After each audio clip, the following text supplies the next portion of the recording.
It's not a game, it's a rich thing.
What is going on, everybody? Welcome to another episode of Marcus Speaks Live, the very podcast that gives you trending topics and other random stuff. I'm your host, Marcus.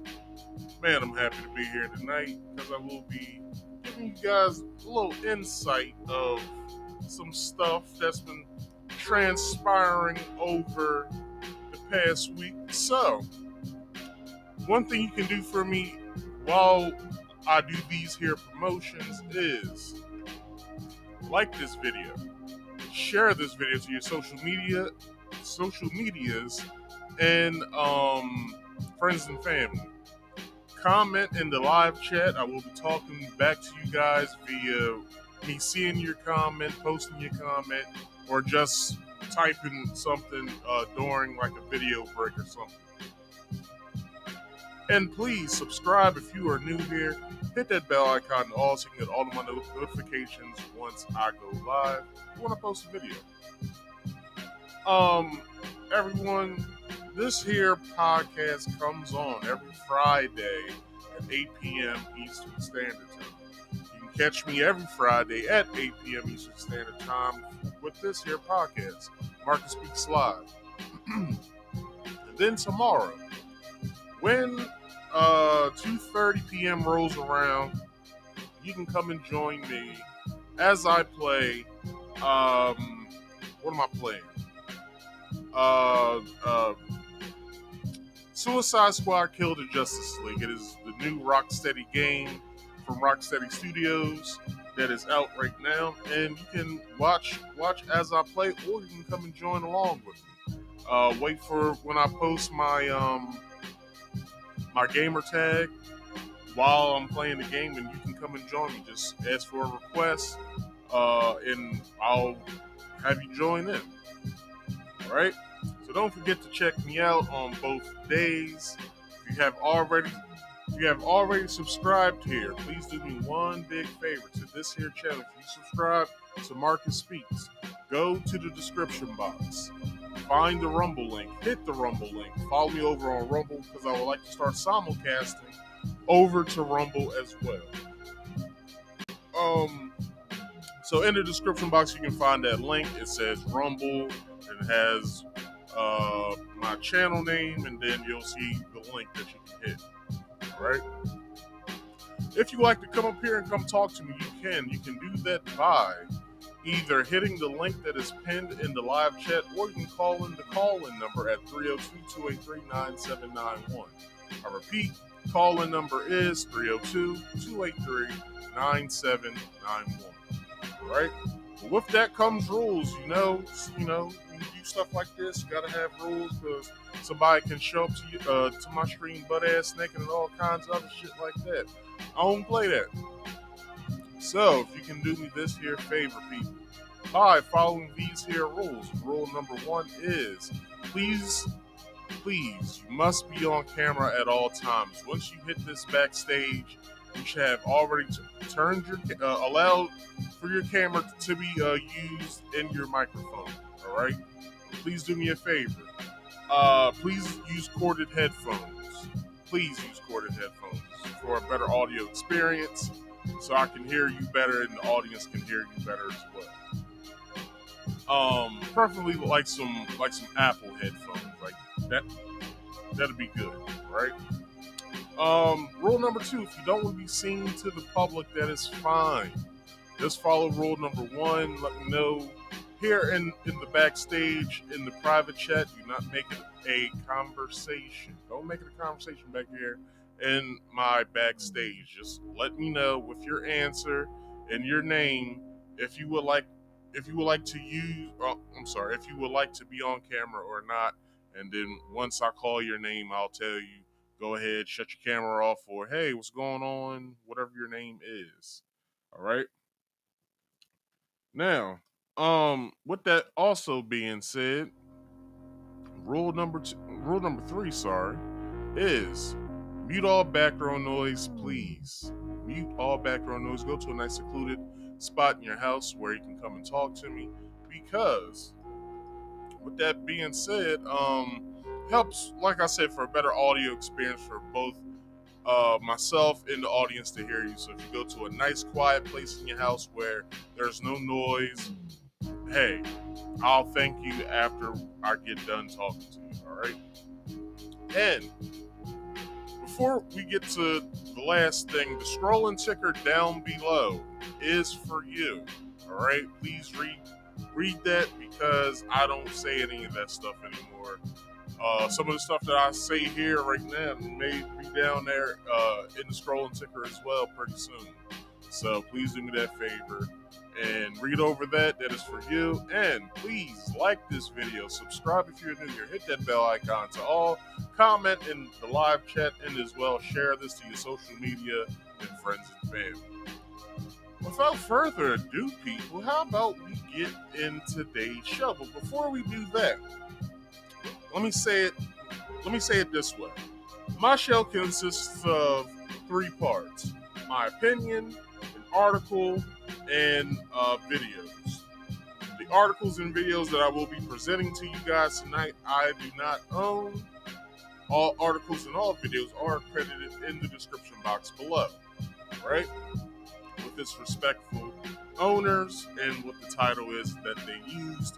I don't own any of the materials I will be using tonight other than my own brain telling my own opinion. That's it. Alright? So, when I use these here videos, well, hold on.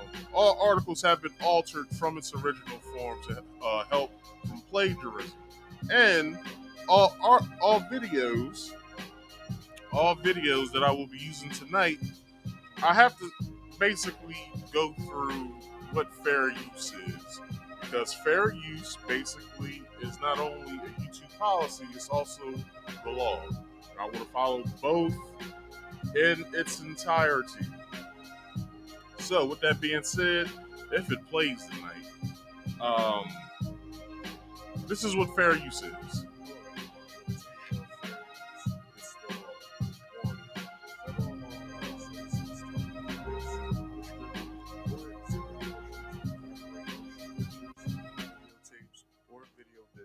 Under certain circumstances without authorization of the copyright holder. This is called fair use and is allowed for purposes of criticism, news reporting, teaching, and parody, which doesn't infringe of copyright under 17 USC 107. All right, everything actually played tonight. I am so happy. I'm so happy. So, how about I cut this theme music? Let's get some real music back up in here. So, people, tonight's topic is the haircut that shook the world. If you guys don't know what's been happening with that, well, we'll get to that a little bit later. Before we start today's show, I like to do a little portion of, or a little segment in my show before we get started called Short Banter. Short Banter basically helps me, warm up to some stuff so I can get going, so things can start happening, so I can get my thought processes right and everything like that. So, people, I don't know if you guys pay attention to the Middle East at all, but they have been developing a city. The city isn't like any city that we know.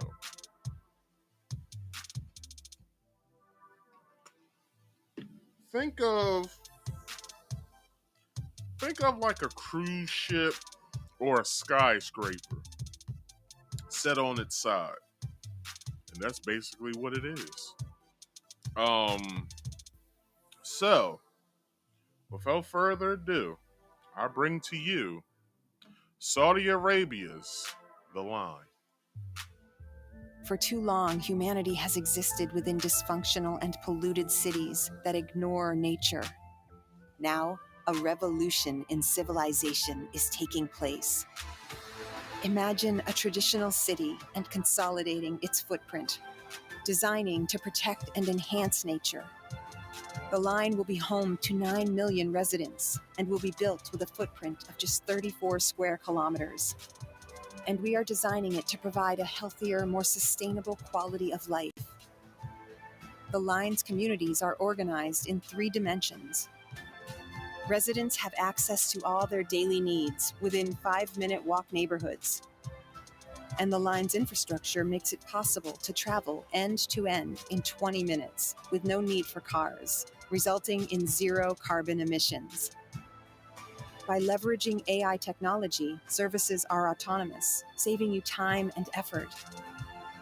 Designed by world-leading architects, the line is 500 meters tall, 200 meters wide, 170 kilometers long, and housed within an elegant mirror glass facade. Intelligent solutions create efficiency and year-round temperate microclimate with natural ventilation. Energy and water supplies are 100% renewable. The line is designed as a series of unique communities, offering a wealth of amenities, providing equitable views and immediate access to the surrounding nature. With 40% of the world accessible within 6 hours, at the heart of the globe's key trade routes, a place for commerce and communities to thrive like nothing on Earth seen before.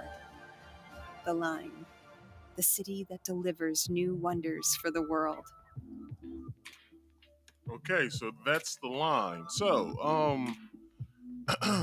let's get a little bit conspiratorial real fast.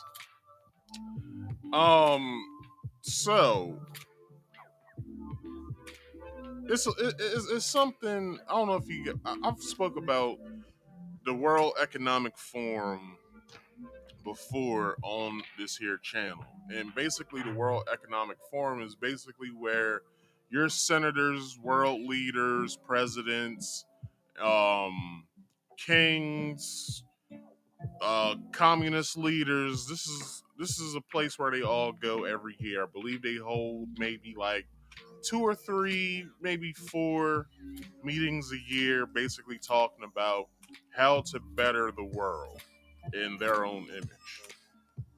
So, one of the things spoke of was 15-minute cities. 15-minute cities are basically a thing to where anywhere in your sector, in whatever city that you're in, you can get to within 15 minutes. Travel shouldn't take no more than 15 minutes. Here with the line, they said 15. They said 20 minutes, but it's the same concept. Um, so also with that, with also along with the World Economic Forum, when it comes to trying to better the world, one of the things are you will own nothing and you will be happy. There in the line seems as though that you won't be able to own anything. The only thing you'll be able to own is probably not even yourself. Because it is in the Middle East. Middle East has certain rules that us here in America don't have. So one thing I want to get across before anything is I don't like when it comes to certain conspiracies. I do my research on because as I told you guys, the very first class you get to when you start your knowledge of self journey in the black community, you basically learn conspiracy 101. That's basically the first subject that you excuse me that you learn. It's conspiracy 101. Conspiracy 101 basically tells you to critically think. So, put my critical thinking cap on tonight. I would say, okay, clean city, better for the people and all of that. Who thought of this concept? Where did this come from?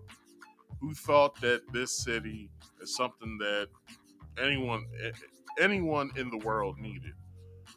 Is other concepts like this going to come out in other places? Hell, in China, they have a whole capital city that isn't populated. Like it's just buildings standing and no one is in them. No one's working in them. No one's living in them. No one's doing anything in them.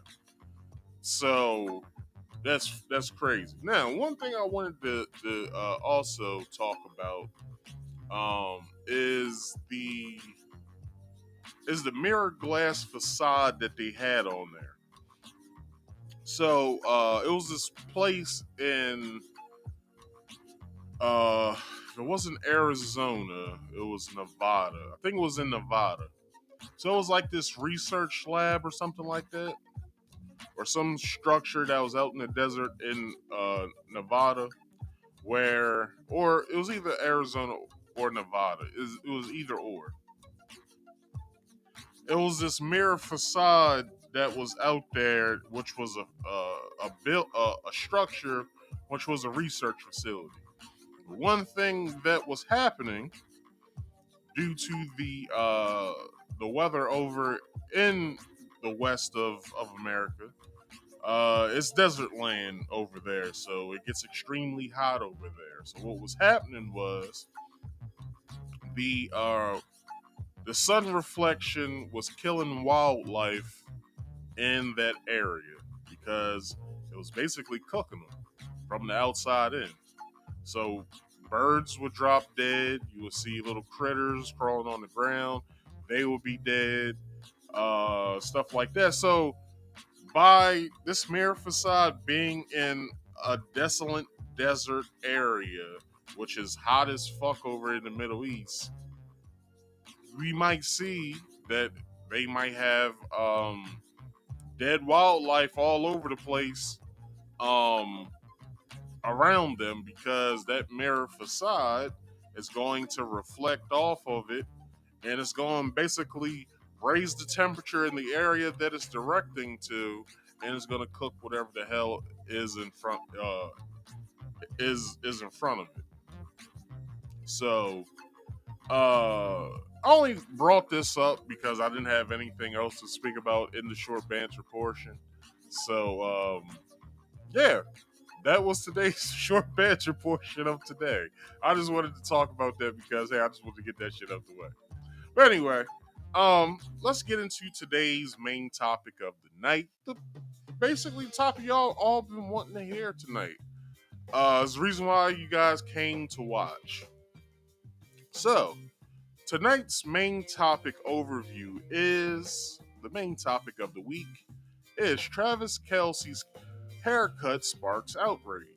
So I don't know if you guys have been paying attention to anything that's been happening with basically the NFL and Travis Kelce and this whole thing when it comes to him and what's the girl he's with? Taylor Swift. I don't know if you guys have been paying attention to all this, but since Taylor Swift has been dating this guy, uh, it's this whole thing around their love story, how they met, how good they look with each other, uh, what is their kids gonna look like, right? This is all this speculation because everybody's happy because Taylor Swift dropped the Nazi that she was with. I don't know. I don't know when they were dating or how long they were dating. But Taylor Swift was dating some Nazi guy, they said. And then, basically probably her PR was like, hey, this don't look good. You need to get rid of this guy. So she dumps him. And here comes Travis Kelce. Tight end for the Kansas City Chiefs. And they just been smitten all over each other. She comes to all of his games. She, supports him with his career, and I believe he does the same with her. And it's just been this whole big love story. The love story got so crazy to where the news felt as though that Travis Kelce came up with a certain haircut. Well, before I say anything about any of this, how about we go to the video? You might not be able to get his girlfriend, but you can get his haircut. Can Travis Kelce's popularity soar any higher? Apparently so. A new poll says he tops the list of football players Americans want as their next door neighbor. And now his haircut is the top request at barbershops across the country. The buzz cut even has its own name. It's called, what else? The Travis Kelce. Everybody knows the first part of the overall look is the haircut, baby. Now, meet the barber. Philadelphia native Patrick Reagan has been cutting Kelce's hair for years. He even does house calls, traveling all the way to Kansas City. He uses a headlamp to get that crisp hairline. Guys are flooding barbershops asking for the cut. Even this youngster is getting his locks shaved off to look just like his football hero. I'm getting the Stop the cap, nigga. Kelce cut. We went to Astor Place hairstylists in New York City. We're gonna buzz his hair down to this level, and then we're gonna skin fade the sides out. Barber Stephen Hammond is giving his client Leon the Travis Kelce. Here he is before and after. Kelce's twin.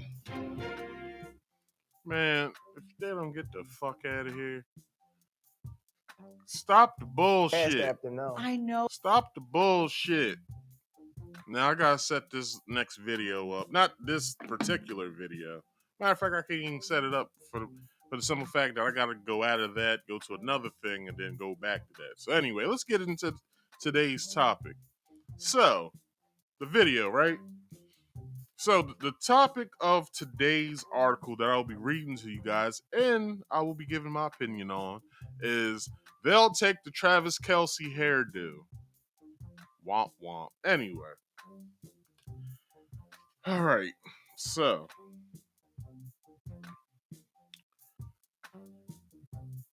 How the fuck did they do, like, okay.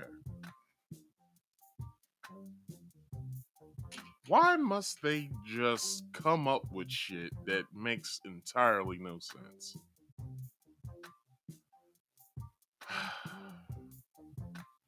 So, Jeffrey Dugas, who cuts at Obsidian Barbershop, or Obsidian Barbers in the New Brunswick, Canada, has received a very specific request from clients in the past few weeks. They want the same style as, let me bring his picture up,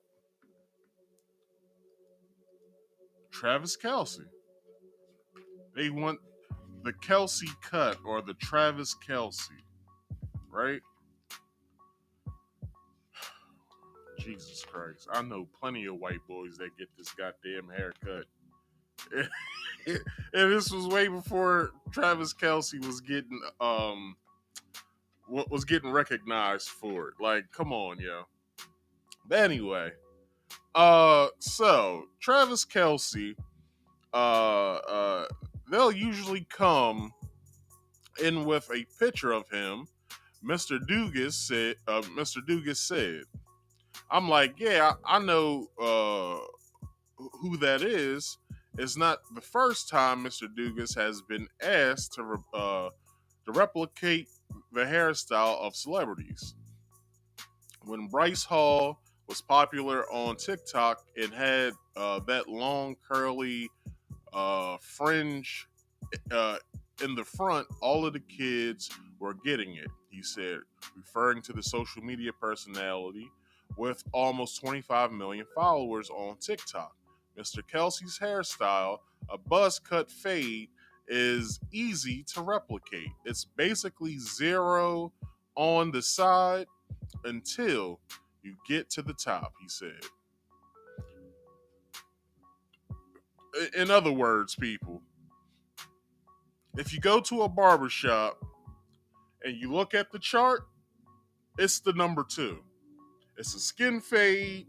They basically use no guard, is basically a trim down until you get it.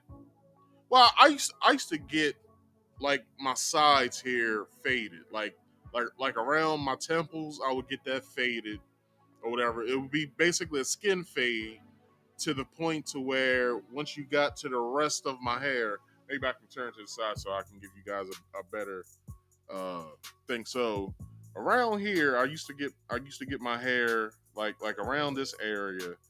It was a skin fade, and then the fade basically, which what my barber would do, he would use two guards. He would use a number two. No, I'm sorry. He would use a number three, and he would use a number two. So the number two, I'm sorry, the number three, he would do raw blade to get the skin fade. He would switch to the three. He would fade. He would start, getting the fade right, and then once he would get to a certain point, he would get the two out to where the three and two would fade into each other, to where you basically saw a flawless fade right here. I don't get that anymore because I was getting sick and tired of that haircut. Wanted to go basically back to my old regular dark Caesar or whatever of what I have right now, which is a number one in a black barbershop, is regular haircut, basically. But mine's, I don't get a square back like Kelce. I get a round back or whatever. Like I've always gotten a round back. Basically, it's a round shape up in the back. Basically, my hair is basically looks like a semicircle, basically. Um, so yeah, basically, if you go to a barber shop, look at a chart, just say, "Let me get the number two." You don't say, "Let me get the Travis Kelce." Travis Kelce never came up with his haircut at all. I know plenty of white boys, even white boys I used to go to school with, and even some of the white boys that I work with right now. They get that exact same haircut. So, how did he come up with something that already existed? I have no clue. Anyway, um, let's see.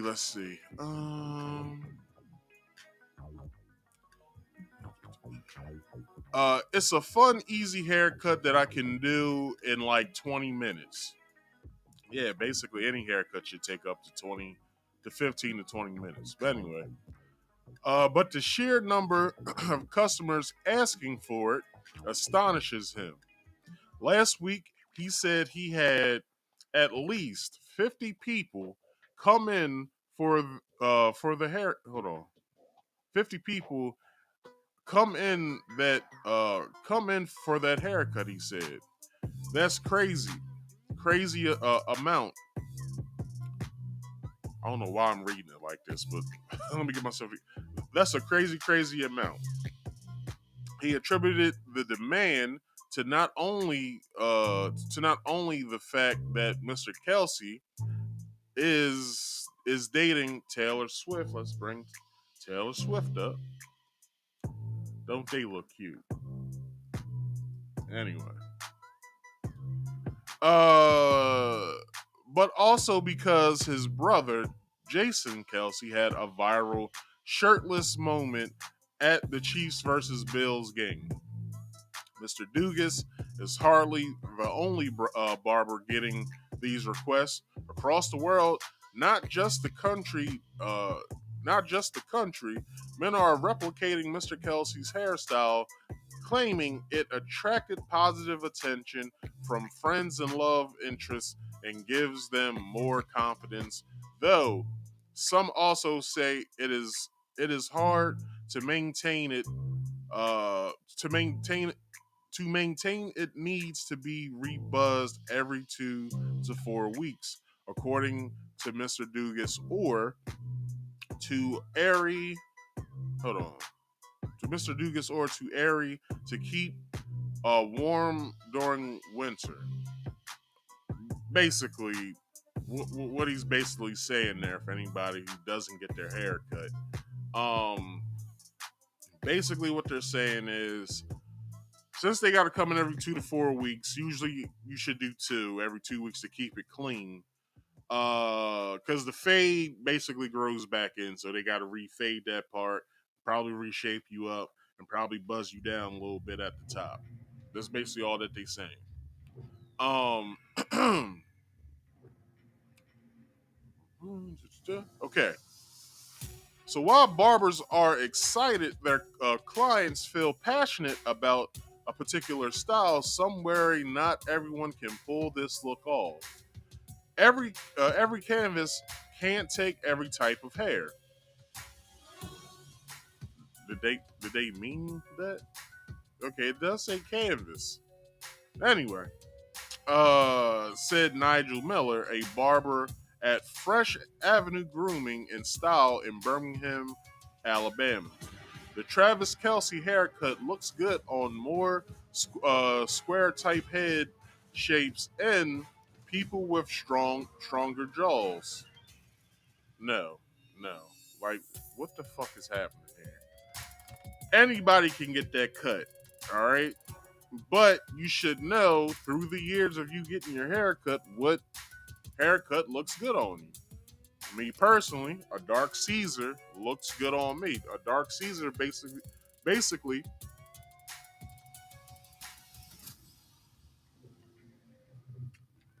a dark Caesar basically is your barber taking uh his clippers and just shape. He's going against the grain and he's basically shaving me down to where my hair is just short. Then he shapes me up afterwards. You know, he shapes my beard and my mustache up along with it. I pay for that, and gets under my beard and basically gives me a shape up in the back and on the sides or whatever. You know, my beard and sideburns connect or whatever. I've been working on that shit for years, and that's all that it is. But I would say it's I won't say it's dangerous, but I would say it's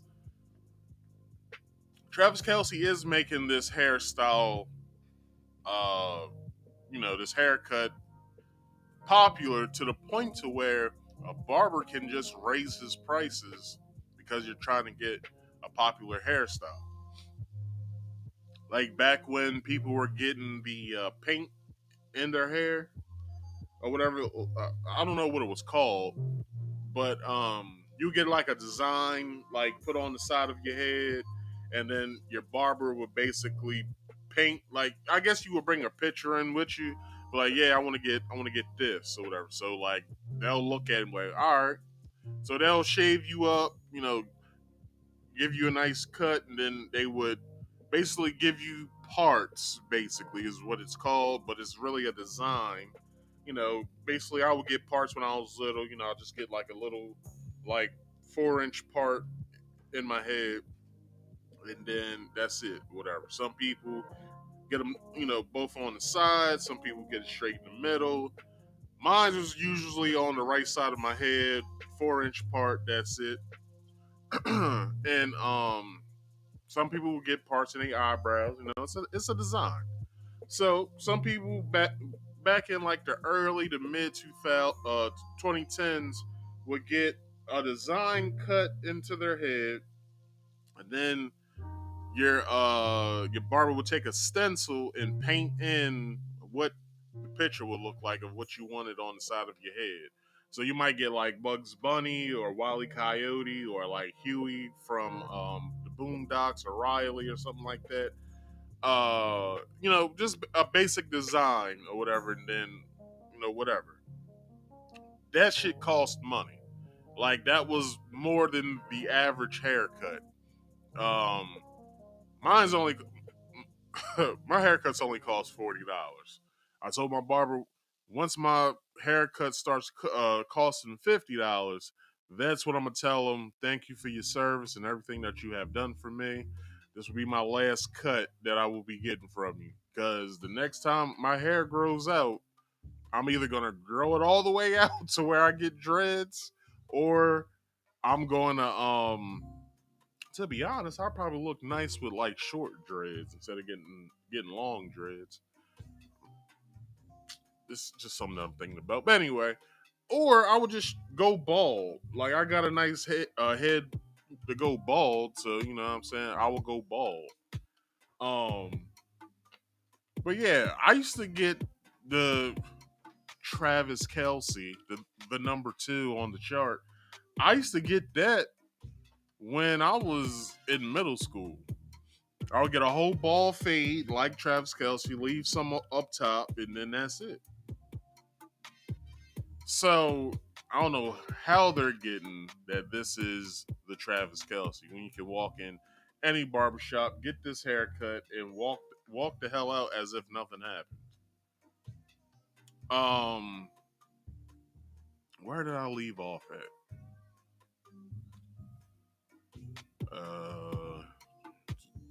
Okay. It's also a haircut that can be that can change someone's look. People who come in and get it, a lot of times they have long straight hair and it's a drastic transformation, Mr. Miller added.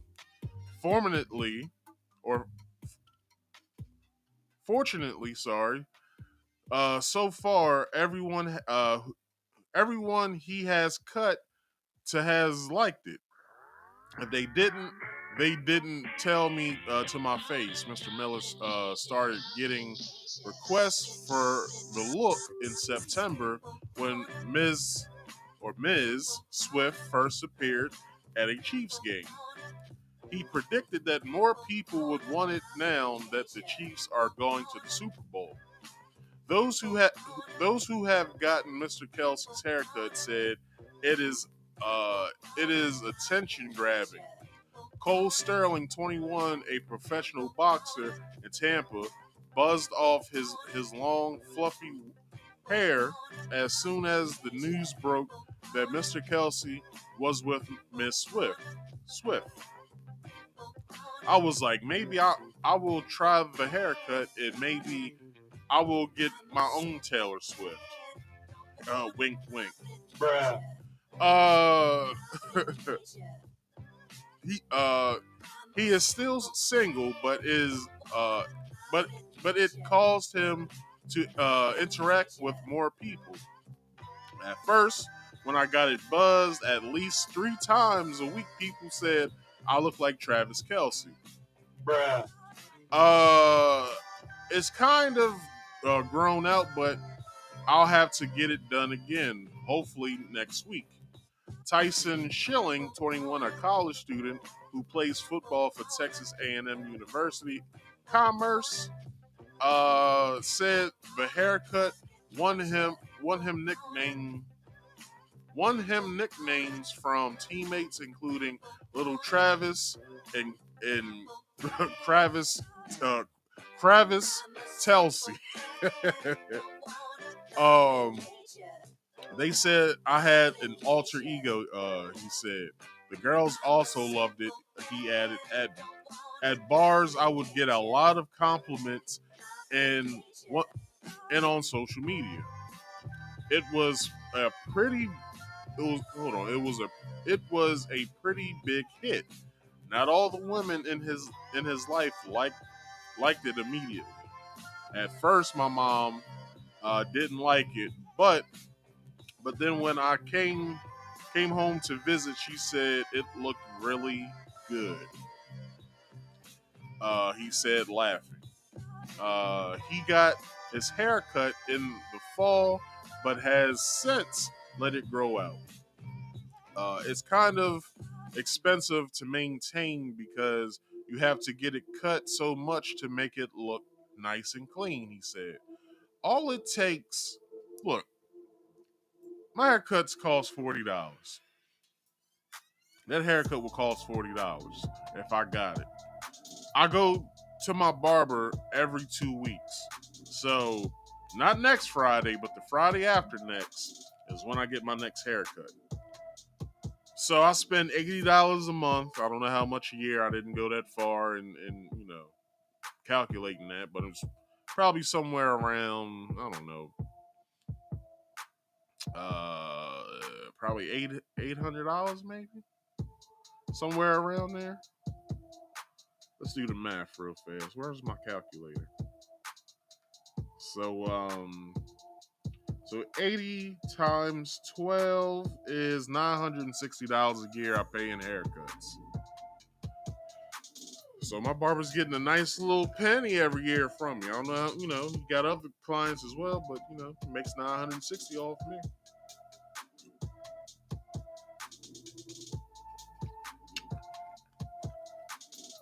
So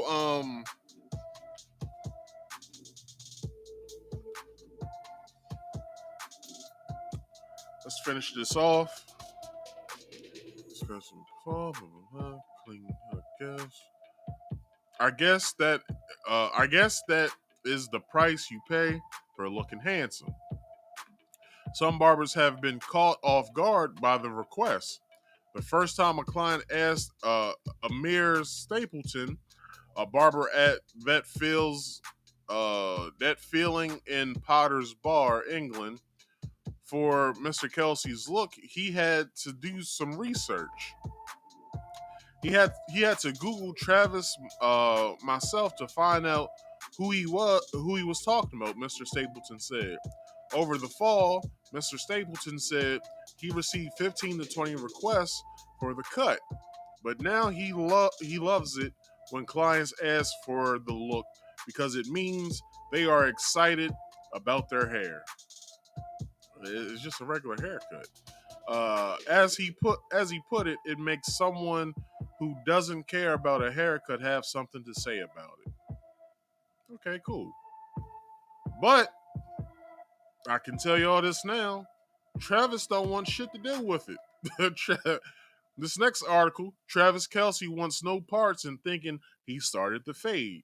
I got this article by Vibe. I don't know if I said who I got the last article from.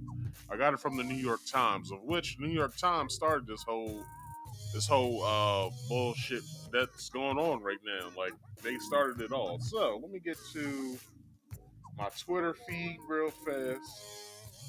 Here we go.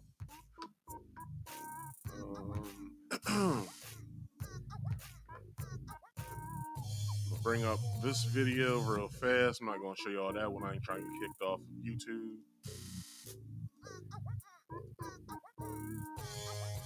And here we are. Boom. So this is Travis basically saying he wants no parts of it. And to do it on February 1st, to throw me to the wolves like that was messed up, man. I don't want anything to do with that one, man. I got a good fade if you need it, though. It's a 2 on top, a nice high to mid fade with a taper in the back. But I didn't invent that. I just asked for it. Well, you heard the man himself. He wants no parts in it. You know why? Because motherfuckers like me is going to say so. He came up with the cut. No. I'm going to keep iterating this the entire time I'm talking about this.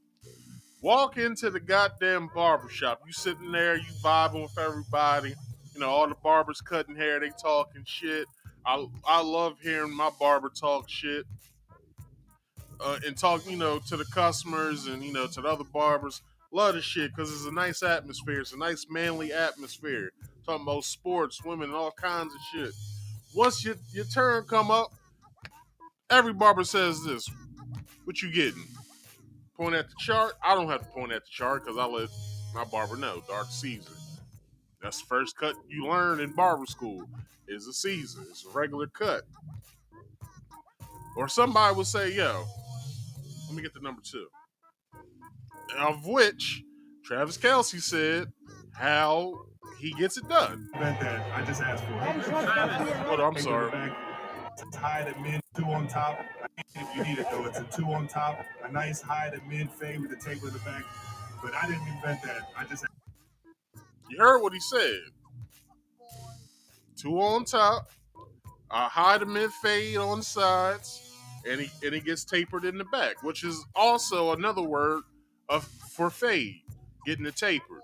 That's what my sides would be. My sides would be tapered, and then you know what I'm saying, I would have this nice little stuff up here. You know, I ain't got no grays up there. I only got grays in my beard, but you know what I'm saying, that's something different. But you know what I'm saying, it's just a nice regular fade. Let me not hide my hair no more. You see this shit? This shit is nice. This is a good grade of hair right here, man.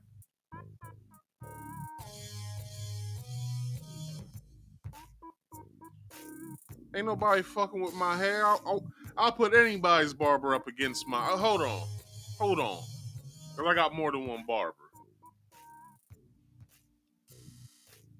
probably everyone that's sitting here watching probably only has one barber. I have more than one barber. I have my barber when I was growing up. Shout out to Corey. I had my barber when I was a teenager. Shout out to Doe. And then I had my barber Doe was when I was a teenager to possibly my mid-20s. And then I got my grown man barber that I have now. Shout out to Walt. So, you know what I'm saying? Those are all three of my main barbers. My side barbers, I don't know the dude's name that work on Main Street here in my town, but you know what I mean, I go to them every so often. If my barber's on vacation, I go down there, or I go to Corey, or I go to Doe. And my other side barber, which is in Wilmington, Delaware, I haven't seen him in a long time, but shout out to him as well. I never called his name because I only got my haircut by him twice. But, you know, I was in a rush getting a haircut. My barber couldn't take me. I was with my girl at the time. We was chilling. She was like, well, I'm about to get my hair done. You want to come to the salon and get your hair cut? Fellas, that's a no-no. Don't ever do that. Don't ever go with your girl to get your hair cut at a beauty salon. But a guy worked in there. He wasn't gay to anybody who's watching. He wasn't a gay man. He, you know what I'm saying? He wasn't into none of that shit, but you know, he so happened to work in a salon. And he asked me the same shit that any other barber would ask. What you getting? Well, I had already had my hair cut the week prior. The only thing that I needed was a shape up. That's all I needed. All right. Now, all those barbers are skilled barbers that I've been to throughout my life. Been on this earth for 35 years, almost 36 years, come October. But I will say this. Some of my barbers, like, in certain aspects of what they do, they're better at certain things than other things. Like, I would say Corey, when it comes to his his sheer, like, getting all the hair off and making you look clean before the shape up, he's good at that. When it comes to Doe, his attention to details real good. My barber now, his shape up ability is precise. The guy from Wilmington, his shape up ability is good too, but it's not as good as Walt's. And then the guy downtown, his ability of just the overall haircut is good. Like, just him picturing the haircut in his head to put it on mine's, it's amazing or whatever. So I always said, if I could take all those aspects of all those guys and just bring it into one person, I'll be out here looking like a superstar. But I ain't trying to spend like $10 to $15 just going different places. Like, I can't do that. You know what I'm saying? So it's a regular haircut. It's a number 2 on the chart. All right, so let's get into the article. So Travis Kelce says he wants no part in white people thinking he created the fade. Kelce was interviewed by Vegas Sports today ahead of the Super Bowl on Tuesday, February 6th. A reporter asked him about the New York Times report that the Kansas City Chiefs star revolutionized the fade haircut. The tight end thought the ordeal was ridiculous, insisting that he didn't want to take any credit in starting or trailblazing the popular black haircut. That's absolutely ridiculous, he said, with a smile, laughing off the Times story. And to do it on February 1st and throw me into the wolves like that, that's messed up, man. I don't want anything to do with that, man. See, good guy, good guy. You know what I'm saying? I thought, this whole Taylor Swift shit was annoying and all that, but it seems like he's a good dude. All right. I got a good fade. I got a good fade though. If you need it, I get a number 2 on top, which basically is the guard that they use. So they shave his head down with the guard. That's the number 2. They keep that. All right. On top with a high to mid fade, with a taper in the back. So basically, high to mid fade is basically, see how my hair looks right now. So if they would do a high to mid basically means skin fade. So they're skin fading them this way. They're skin fading them this way. So it's a high down low to mid, what basically means not as much. So y'all see how my hair looks like right here? So that's how that would look on his sides there, or whatever. So it would be bald to like halfway to halfway to seeing hair to his hair on top. So that's basically how he says he gets it. Number 2 on top, high to mid fade on the sides, and he does a taper in the back, which basically is like it's a regular fade, a taper. You just basically see it just slowly fading into the top of his head. Let's see, taper in the back, but I didn't invent that. I just asked for it. Kelce previously addressed the idea that he somehow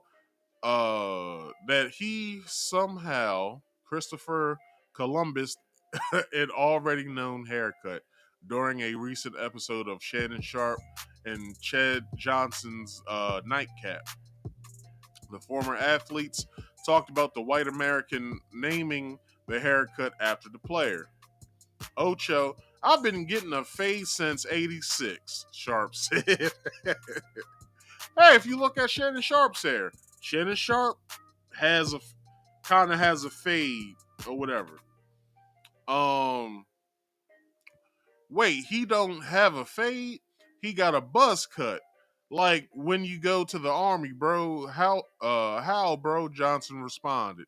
Shannon then aimed the criticism at the New York Times. He called out the publication for doing this during Black History Month. Oh, they'll pull it, goddammit. They will pull it. So New York Times, so that's how you start Black History Month. Giving Trav, that's my nephew, you gotta give him credit for the fade. We've been seeing the fade for years. We've been seeing that same fade for years. As I said, I used to get this same haircut in middle school. I got the same haircut in middle school.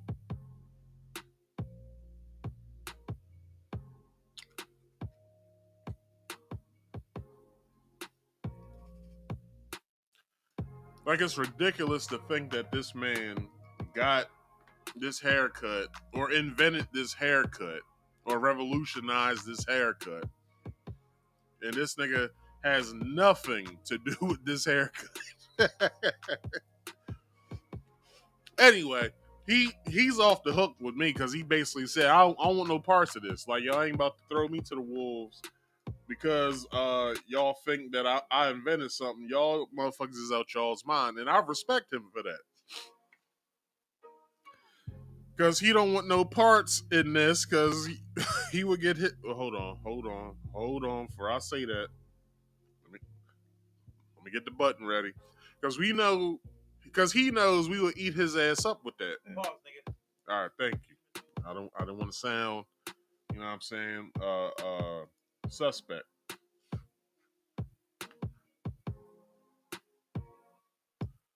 Hold on, let me get this next video queued up real fast before we end this.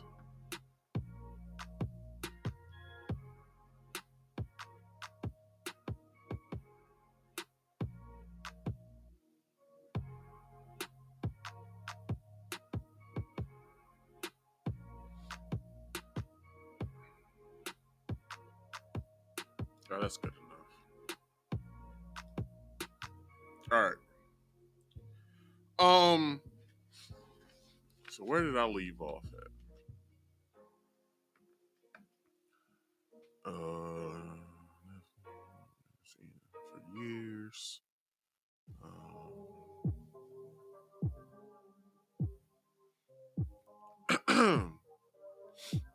So, we've been seeing this fade for years. Okay. Travis caught wind of the video and stated that he wasn't the creator of the timeless cut. He also called the headlines wild and said that the haircut was something that existed before he did. Yeah, motherfuckers been getting this. I'm pretty sure my grandfather used to get this fade when he was growing up. Because I've seen pictures of him. He used to get this. My grandfather used to have the curly top. You know what I'm saying? The curly natural box top. And then they would get faded. But they didn't go to the barber to get that done. My great-grandfather used to cut their hair. Because, he was a working man. He didn't feel like putting his money anywhere else in the community other than his own family. So he used to cut their own hair. You know what I'm saying? You just do the bowl cut on them. Hit the bowl, shave them, and then take the bowl off. And then he would fade them up a little bit. Y'all used to see those photos back in the day.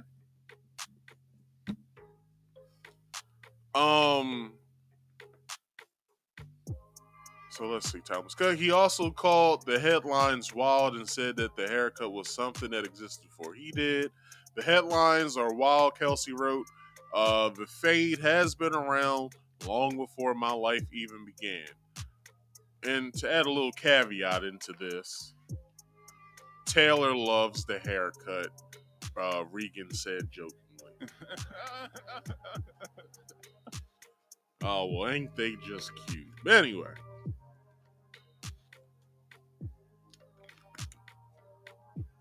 I'm glad that is cleared up. We don't have to worry about that anymore because somebody wants to come up with salacious lies about someone coming up with a haircut that he had no hand in creating.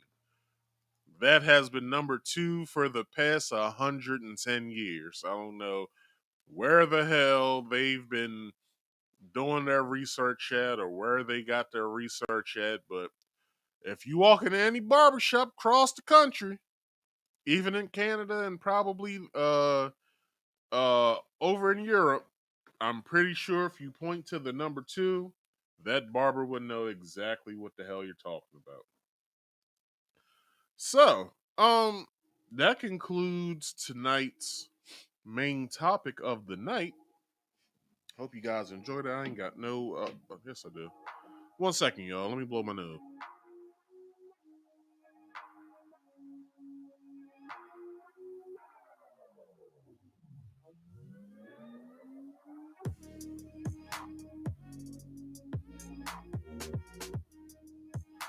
I wasn't saying anything. So, that concludes tonight's main topic of the night. How about we get into the random topics portion of tonight? So, the random topics of the week's overview is... I said that wrong. Let me say that again. The random topics of the week overview is Gayle King ended her relationship with her ex-partner because of $4,000. And Tyrese said that he wishes he was Latino. So, excuse me. 1 second again.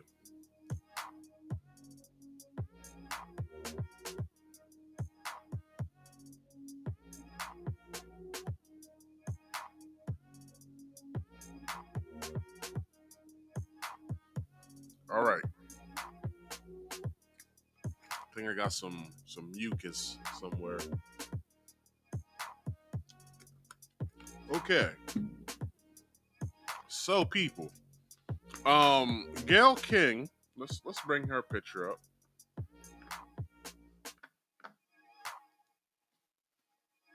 Gayle King was recently on the Pivot podcast. Gayle King was on there talking about various things. I believe she loves the brothers who have the podcast. I believe she tunes into the podcast, and she just loves overall what the guys do or whatever. Thing is, the Pivot podcast is one of those podcasts like think of like $1 million worth of game, but like these brothers went to college though. Like $1 million worth of game went to college. That's basically what this podcast is like. I've been subscribed to these guys for a while. I watch every so often. But overall, I like their podcast.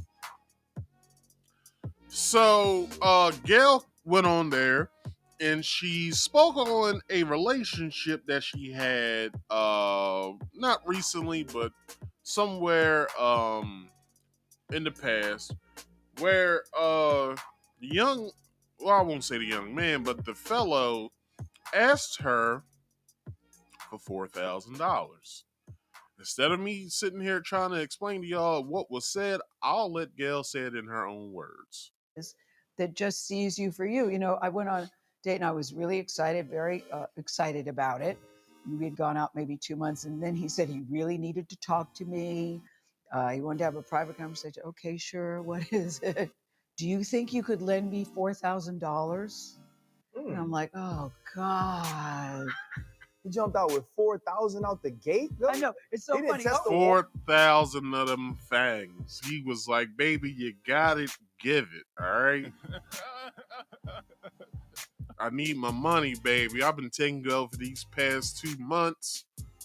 You ain't let me get up on I don't know what the hell you would call Gayle's box. I guess we'll call it Gayle's box. You ain't gave me none of Gayle's box, and you know what I'm saying, baby, I just need this $4,000 to make our life right. Nah, that's not what was said. You know what Oprah said? God, I would have felt better if he had said $40,000. You just went in your purse. Here you go. Here you go. Get out here. I don't carry cash yet. He just asked you to cash app him now. Huh? You just could have cashed apped him now. I know, guys, but I was so crushed because here's somebody who was making, 6 figures, successful. And when I said, could I ask what it's for? He said, yeah, it was for a child support issue. Where is it at? Hold on.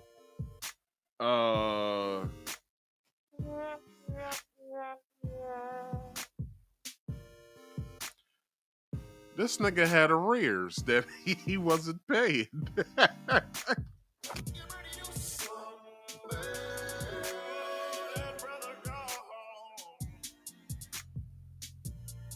This nigga had arrears that he was dealing with.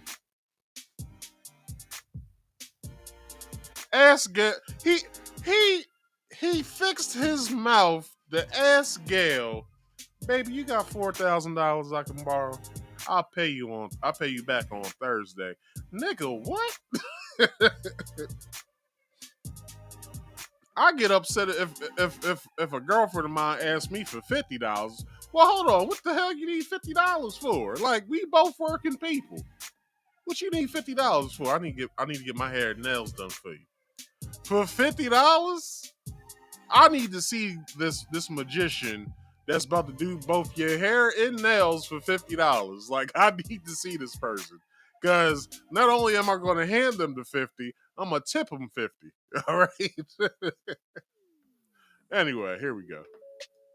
And to pay a payment on some furniture. And Oprah goes, oh God, this is just getting worse. It is. And I said, okay. And he said, this was Sunday. And he said, I promise I'll pay you back by Thursday. I promise I'll pay you Thursday. Okay. But I wrote it because I thought it had to be very difficult for him to ask me. And so I wrote it, and I just figured that would be that. That would be that. And he did pay me back on Thursday, but I didn't feel the same. I didn't feel the same. What the fuck was that? Didn't feel the same. But he did, to his credit, pay me back on Thursday. But it just changed the relationship for me. It changed the relationship for me. So in answer to your question, is it difficult to date? Yes, I think so. All right. That's it. She basically, was about to go into some other stuff. But I will say, Gayle King likes them roughnecks, though. She gets into more of it. She doesn't really say it out loud, but she does say that she likes some roughnecks. Go ahead, Gayle. Hey, baby, if you need anything, and I mean anything, come on over here to Brother Marcus. I got you, baby. You know what I'm saying? I ain't going to ask you for $4,000. I'm just going to ask you to invest $4,000 to this here podcast. We all eat, goddammit. Shit. Anyway.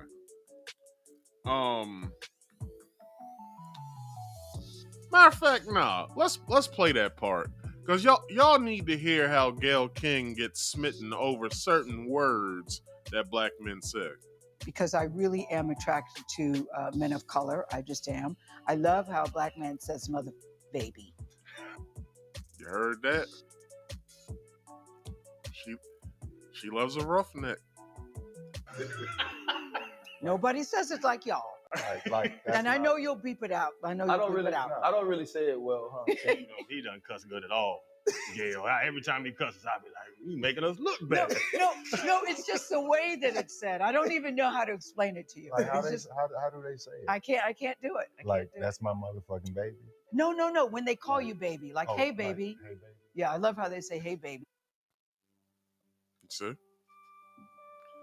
Hey, Gayle, baby, come here, girl. You know what I'm saying? You need a nice, loving man in your life. You probably are,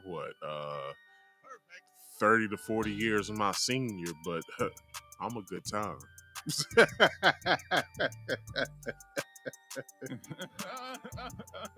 Bruh.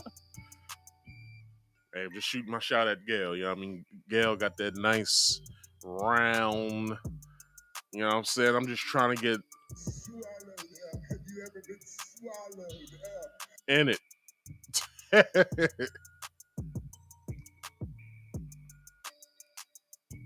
I'm sorry. That took me out just now. I'm sorry. Let me stop. But Gayle, the call-in number is 302-283-9791 if you want to call in. Baby, I'm here. All right, baby, I am here. All right. That was enough. All right. Imagine going on a date with someone you like, and then things get a bit strange. After a few months of dating, they ask you for a loan of $4,000. Well, that's what happened to Gayle King. The Pivot podcast that's got everyone talking. Gayle told the host she had been out with a guy for 2 months, and then he asked her for a big favor. $4,000, she told the hosts.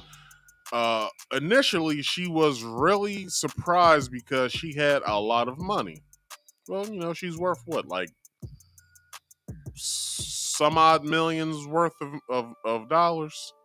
So she had $4,000 just laying around, just saying. You know what I mean? I'm not in her pockets, but Anyway, she felt a bit sad about it. When she asked why he needed the money, he said it was to help for helping with child support and paying for some furniture. I call cap on that. That nigga was in arrears. That's all that was. The nigga was in arrears. Anyone who doesn't know what arrears are when it comes to child support, that's basically how can I put this? Arrears are basically like the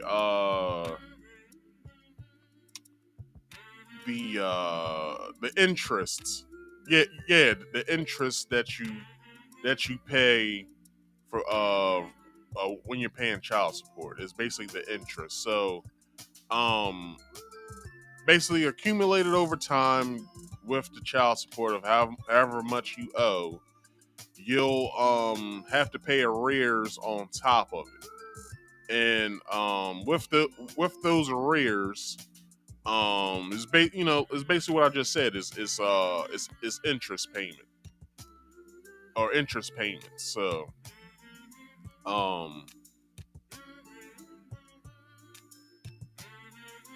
yeah, basically that's all that he asked her for. Thank God that's all that he asked her for was that amount of money. And yeah, he did whatever the hell he did with it. Who knows what he did with it? But he did pay her back though. But she was saddened by it, and she didn't want to see the guy anymore. So that's sad. She decided to give him the money, and he paid it back within a week.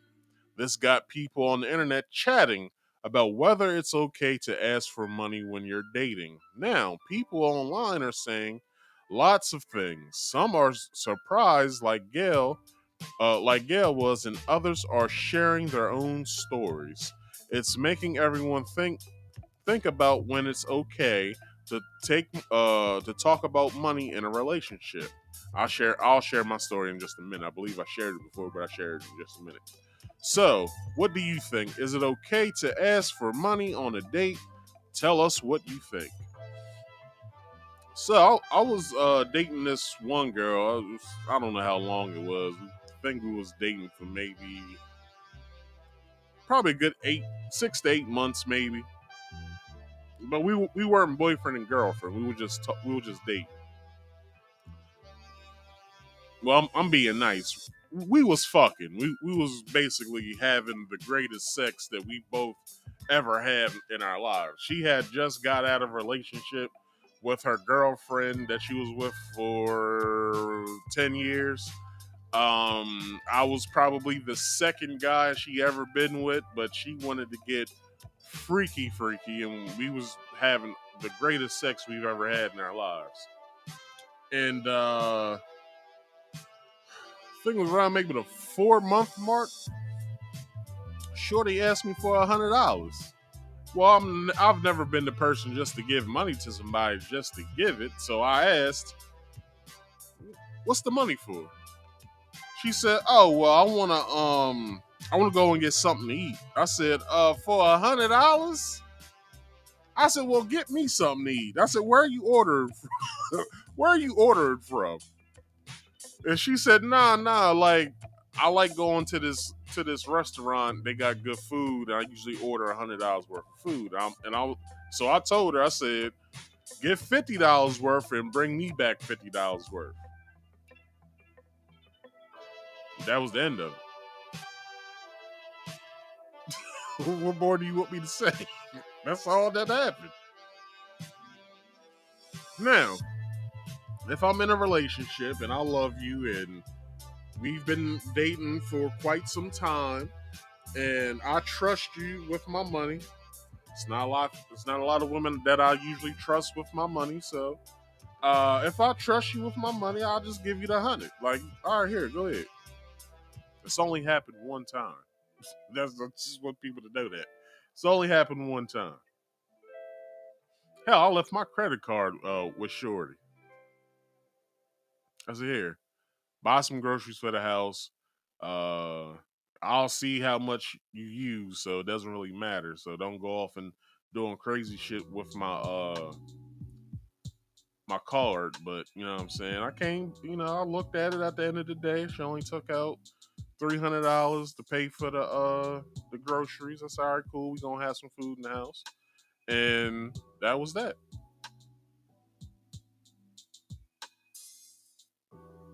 Anyway, that concludes that portion of the random topics portion.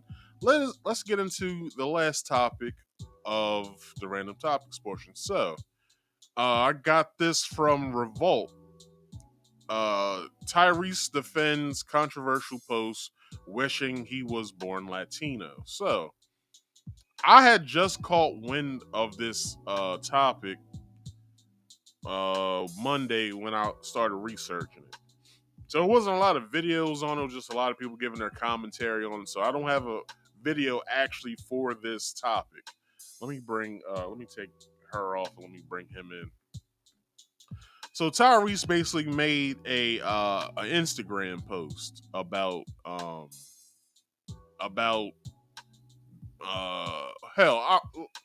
let me read this. So Tyrese set social media ablaze nearly a week ago when he shared an Instagram post expressing that he sometimes wishes he were born Latino. So this is what he said. So let me go back to this view so we all can see it. So let me so this is a video. I don't have the video, but it's basically this father of, I don't know how many kids he has, but it says kids buy dad his dream truck to thank him for all the sacrifices he's made, and his reaction is beautiful. So basically his kids surprise him with, I think it was like a Ford Raptor or something like that. So he was balling, like eyes bloodshot red, balling. Got his cervezas in his hand. That's beer for all my non-Spanish speaking people. He had his cervezas in his hand. He was just balling, right? So this is what Tyrese said. Tyrese says, sometimes I wish I was born Latino. I mean, the Latin community is grounded in family, loyalty, entrepreneurs, and whatever the fuck. So I kind of like looked at that and I was like, what the fuck is he talking about? Like, all communities are based in family and community and loyalty and entrepreneurship and all that other shit, right? So it's like, what is he talking about? So he made another post, and maybe I should just go to Instagram anyway, so I can see his second reaction to it. So 1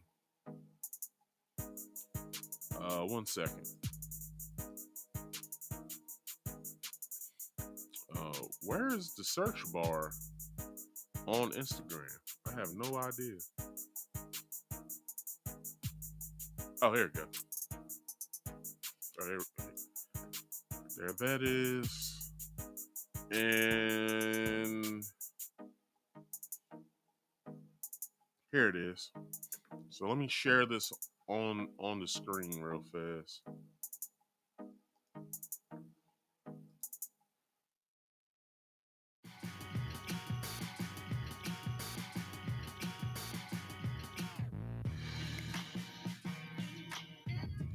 All right, so this is what he had to say.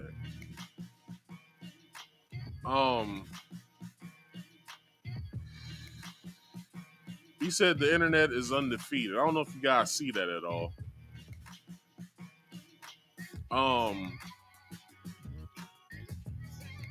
You guys don't see that. Hold on.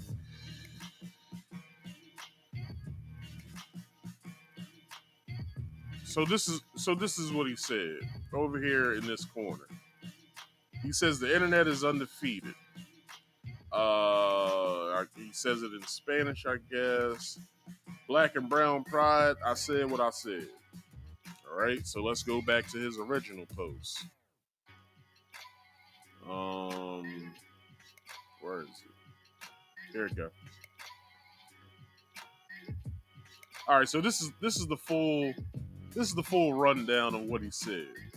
Sometimes I wish I was born Latino. I mean, the Latin community is grounded in family, loyalty, entrepreneurship, businessmen and women literally represent the dream, the grind, and the hustle during whatever it takes to stick together against all odds. If us is black culture was more grounded in these integral, magical nuances of us, we would be dominant. I've learned a lot from the Jewish community, sticking together, eating dinner every Friday together, I've learned a lot about the Muslim community throughout all my travels in the Middle East. They have a father structure where they honor their fathers. The Middle East, the thinking. Hold on, what the hell is he saying? Uh, they honor their fathers. The Middle East, the thinking and the mentality is that they would much rather have a son over a daughter because they know that there is nothing like the leadership of a father and a man being the head of the household. I I have no idea. I have no idea how we lost our way. We can't get anything done and accomplished as a fragmented culture, insecure, threatened by each other. I don't know what that M part means, but competitive towards our own race, which is healthy, Tyrese. Killing ourselves every single day, frivolously, uh, killing ourselves every day frivolously. The majority of us is black men, and the millions are locked up in prison. Of course, we are. Hold on. Of course, we are. We hold on. This nigga don't know how to write.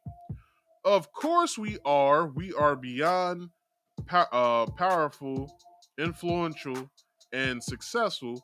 But imagine if we all linked up like other communities have linked, poured and built up on each other instead of moving like fragmented and dysfunctional. We have what it takes to take over the world. We are nothing trying to do it alone. Please chime in. Would love to know your thoughts on this. And he edited that post as well. But, beggars can't be choosers, I guess. But that's what he had to say with the whole situation. And I personally, some of the things I agree with, some of the things I don't. And to get into that, the reason why I agree with some of them, because it's in certain black families, the father is the head of the household. It's only certain parts in the country where you'll see where the black man isn't the head of the household because he has been either forced out or he's either taken the stance of I don't want anything to do with this woman after I get her pregnant. Because usually the first thing that comes out of their mouths are, well, the baby ain't mine. You've been with that nigga Terrence and shit. That's probably his baby. That's the stance that certain black men take.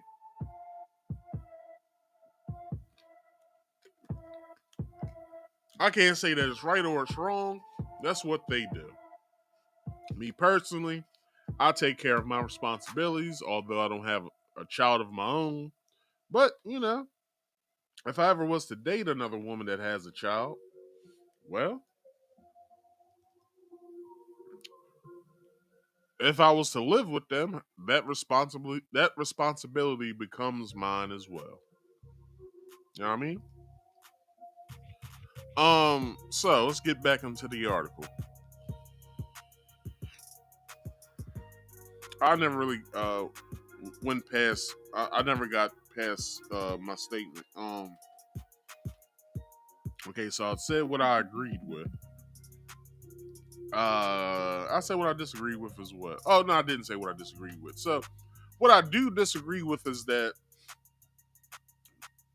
the way you're framing it, Tyrese, is like black people just don't like each other. Like there's been a science put down to where we don't like each other. It all goes back to cliche to say, but all goes back to slavery, to the Willie Lynch letter.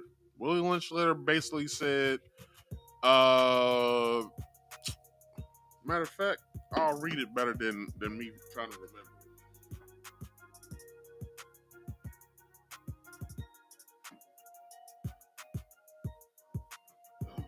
book. Hold on.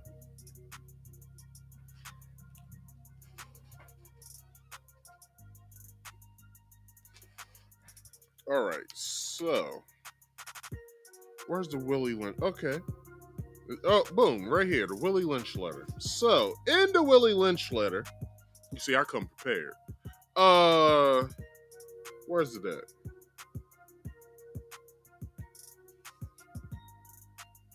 Right here.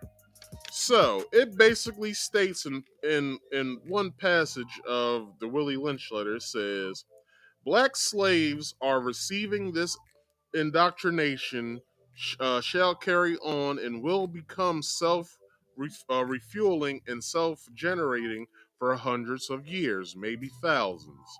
Don't forget, you must pitch the old black man versus the young black man, and the young black male against the old black male. So it's basically putting us against each other. It's basically having us fight amongst each other, to where I don't have respect for him and he doesn't have respect for me. So an older person doesn't have respect for me because of some reason, and I don't have respect for the older gentleman because of some reason. All right, so let's keep going. You must use the dark-skinned slaves versus the light-skinned slaves, and the light-skinned slaves versus the dark-skinned slaves. Basically meaning, it's self-explanatory because this shit has been happening for years. Dark-skinned black people usually talk about light-skinned black people. Oh, they think that they white. They think that they better than us. They think it's just a bunch of bullshit. All right. Now, here is this is the best description right here in this that ties all this together. You must use the female versus the male and the male versus the female. You must also have white servants and overseers who distrust all blacks. But it is necessary that your slaves trust and depend on us. They must love, respect, and trust only us. Now, I'll go back to that first part again. You must use the female versus the male and the male versus the female.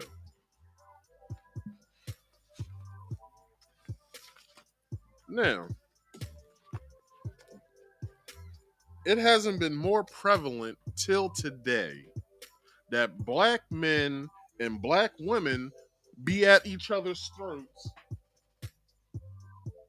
as if it's something to do. Black men and black women disrespect each other more than usual now than what they did 10 years ago, 20 years ago, 30 years ago, 50 years ago, all the way to when Reconstruction started. Even before that as well. Like 10 years ago, you had rumblings of it, but it was cease. It's at an all-time blaze now.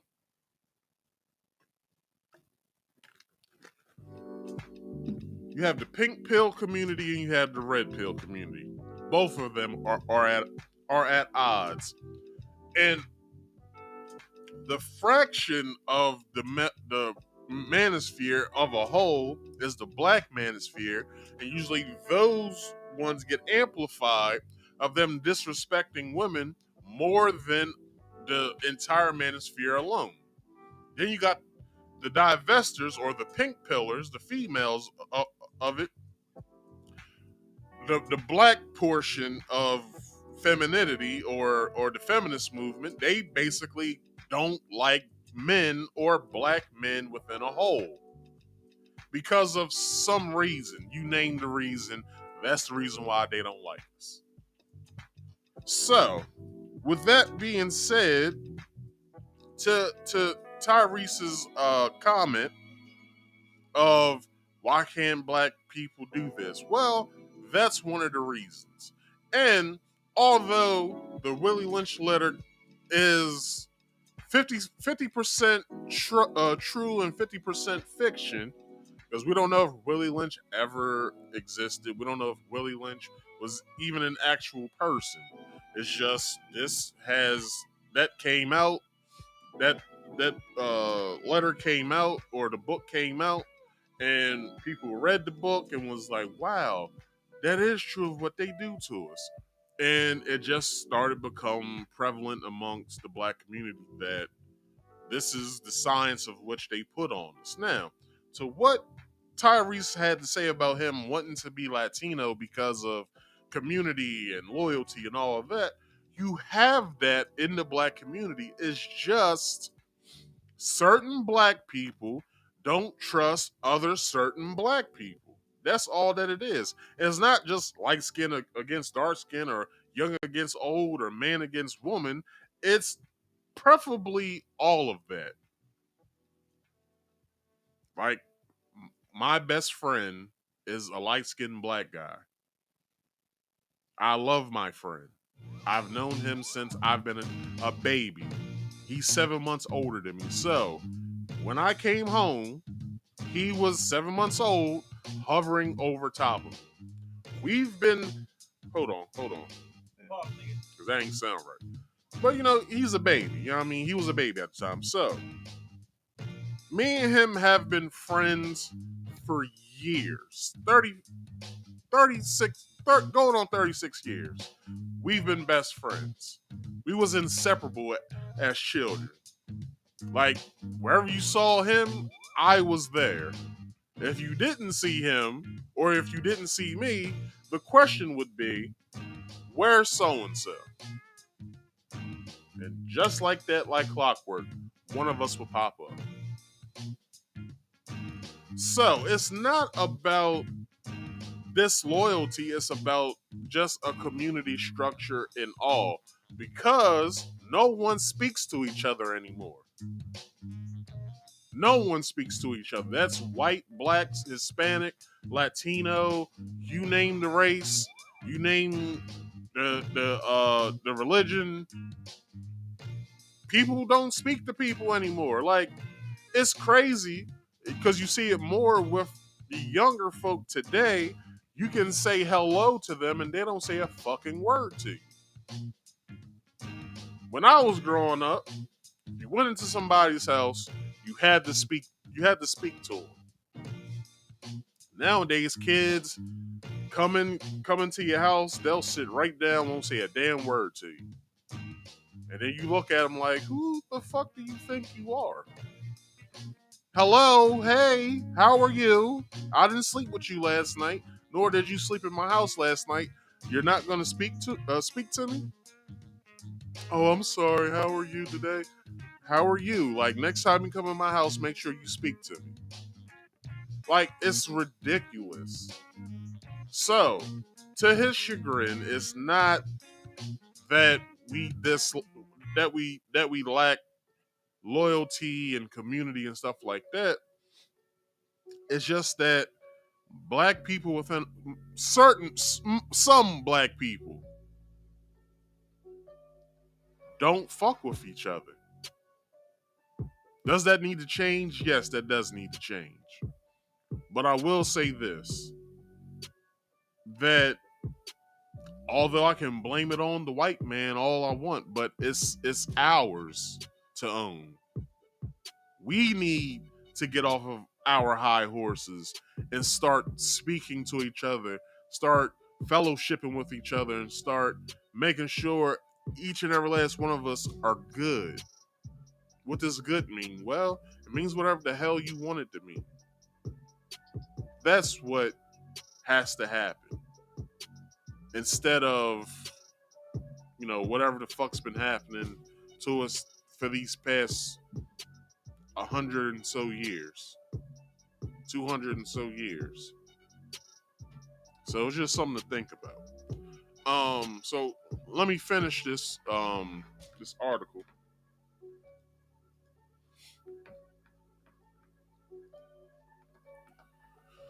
I forgot where I left off at, honestly.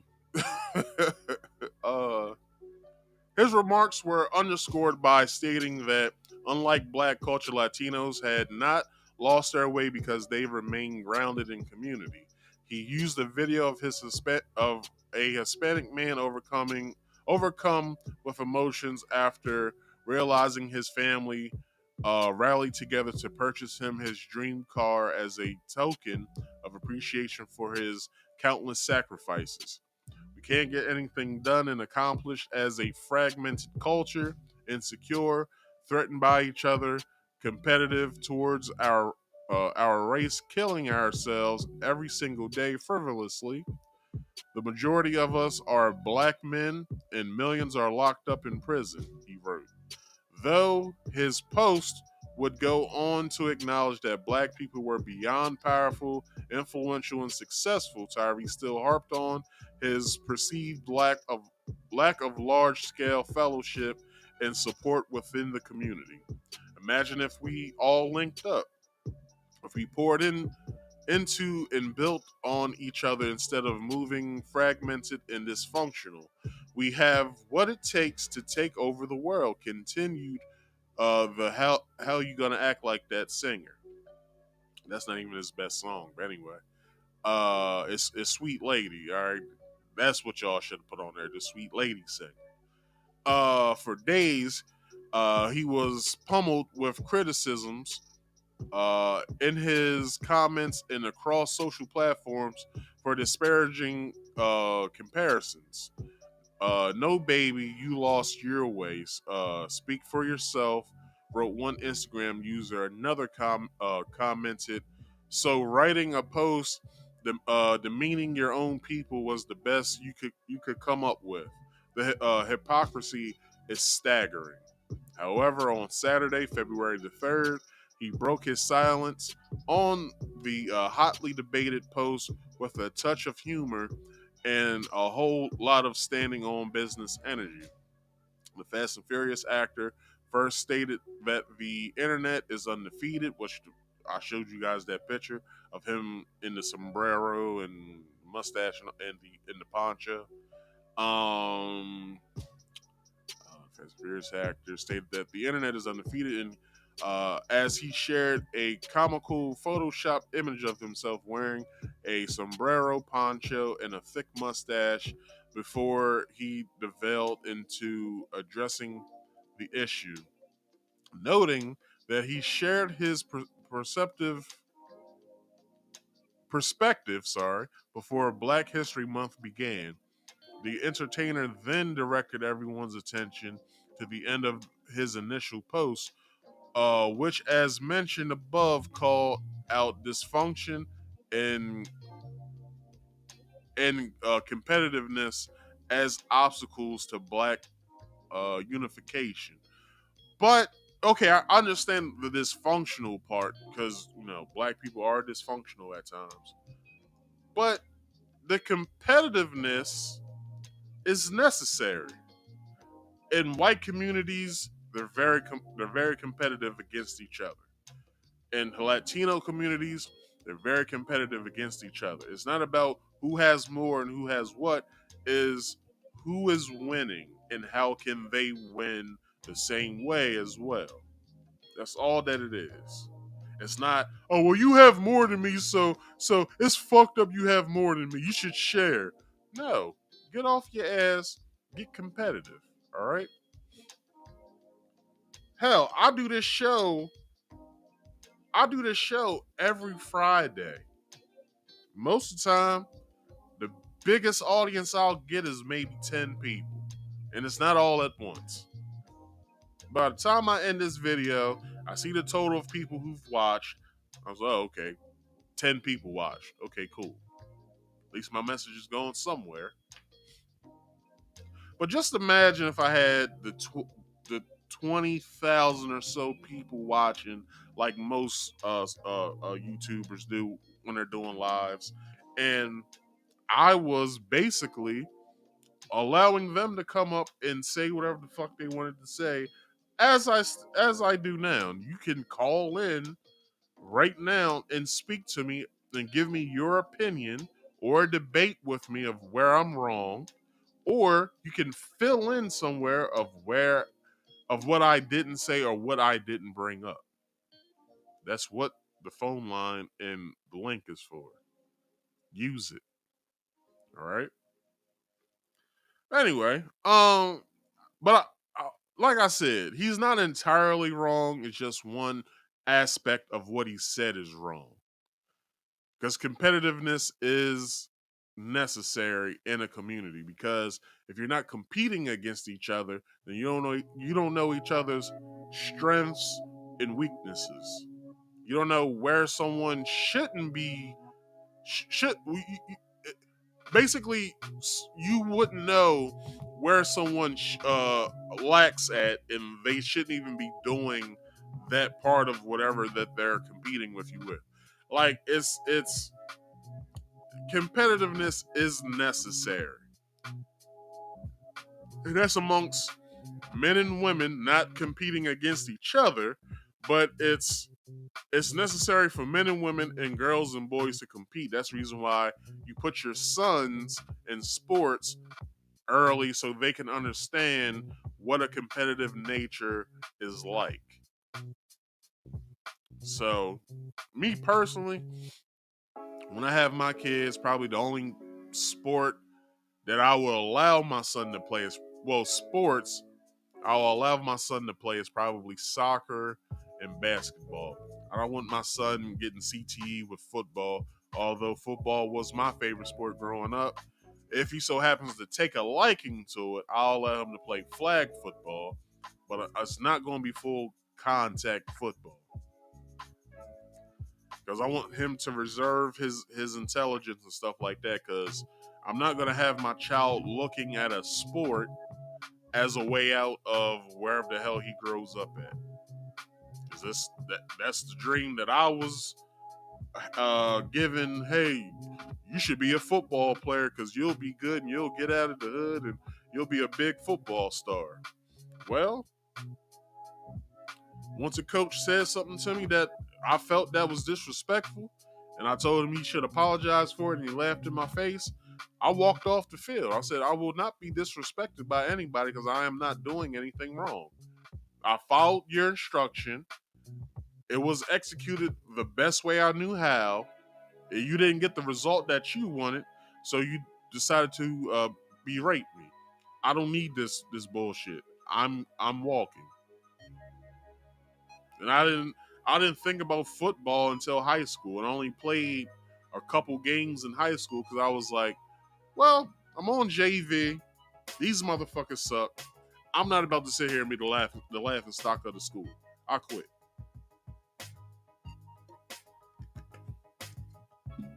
But some people will say, well, Marcus, you're not a team player.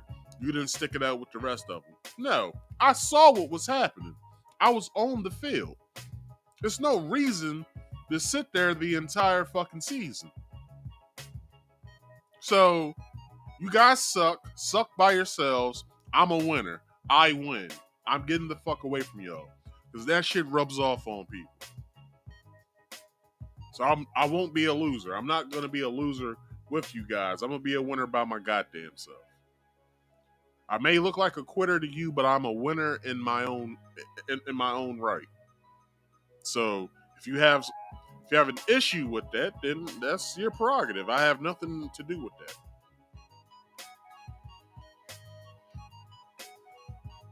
Was niggas laughing at me? Yeah, they were. Oh, Marcus was scared. He quit. No, you suck. You suck. Like, how do you fumble a catch?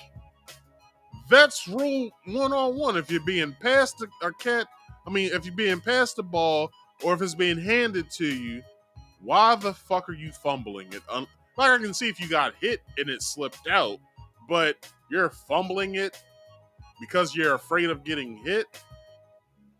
Nah, I'm good. I'm good. Like, we was up fucking 12 points on these niggas. Although they could have, they came back on us, but we had control. But they was fucking up every play. And I was losing it on the sidelines. I was like, you know what, this is some bullshit, dog.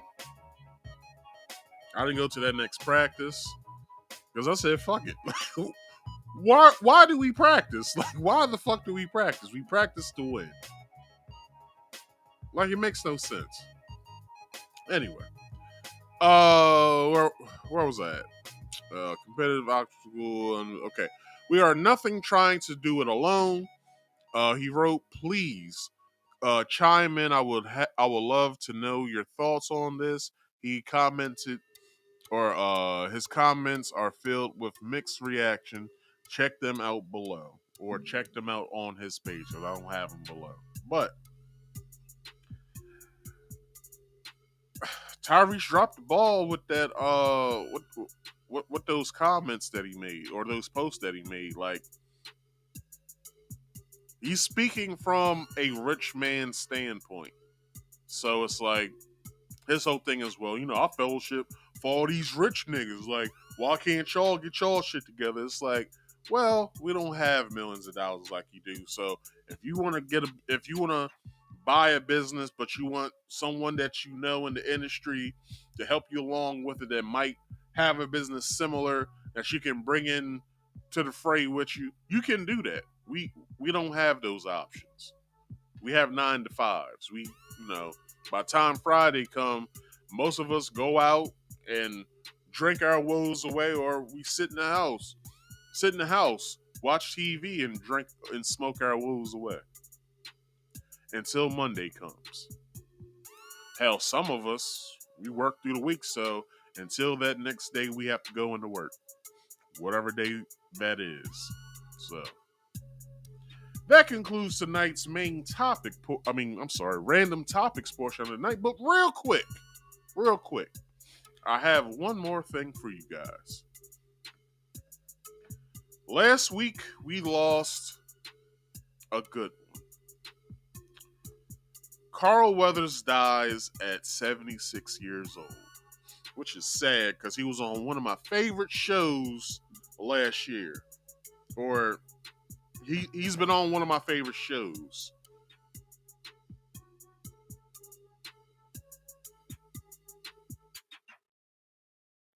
So, hope it's natural causes, because I haven't read this article. So I get this article from Vanity Fair.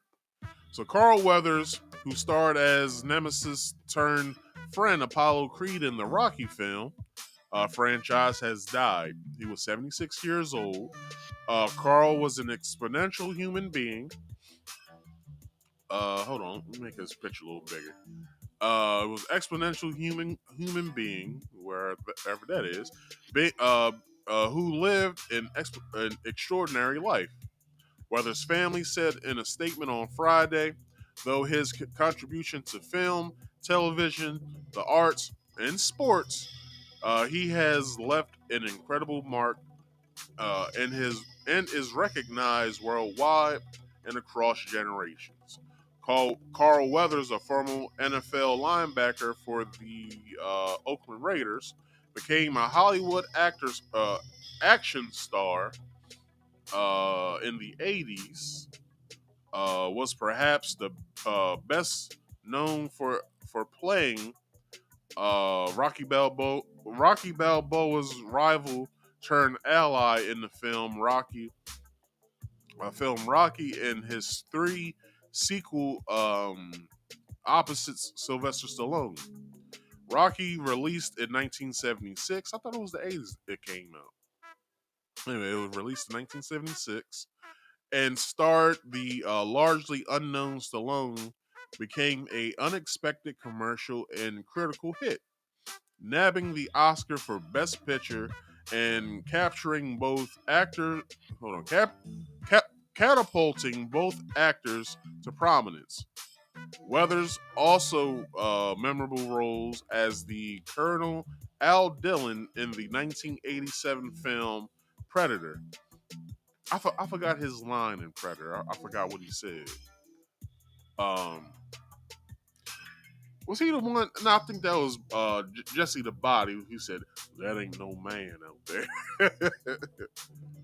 starring alongside Arnold Schwarzenegger, and also as one-handed golf coach Chubbs Peterson in the Adam Sandler-led comedy Happy Gilmore.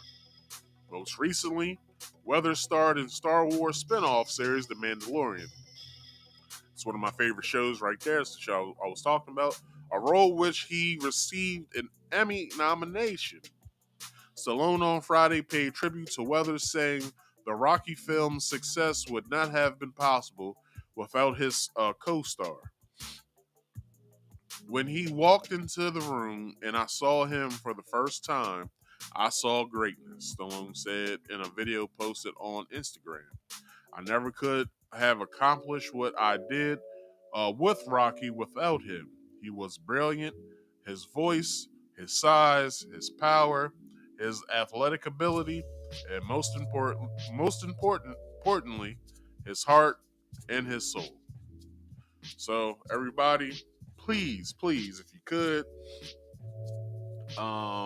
do a tribute or something on your social media about Carl Weathers. If you probably know him more for the Rocky movies, like I do, in Action Jackson. You know what I'm saying? Action Jackson. So do yourselves a favor. Go ahead, write yourself a post, tag his name in it. Give his family the praise that they deserve for Carl Weathers' hard work here, and not only just sports, but film and arts and stuff like that. So please do me that favor tonight, if you guys could. And people, with that being said, that is tonight's show. Anyone who wants to call in, we have time. Call-in number is 302-283-9791, or you can hit the link that is pinned in the live chat. So, I won't say I will be waiting for you guys to hit that, but as I'm doing the promotions, if you want to call in, go right ahead.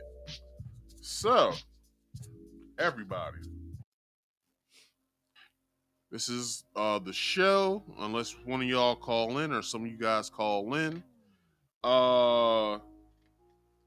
So people, where am I at? Every Friday I do this here podcast called Marcus Speaks Live. You can catch me at 8 p.m. Eastern Standard Time.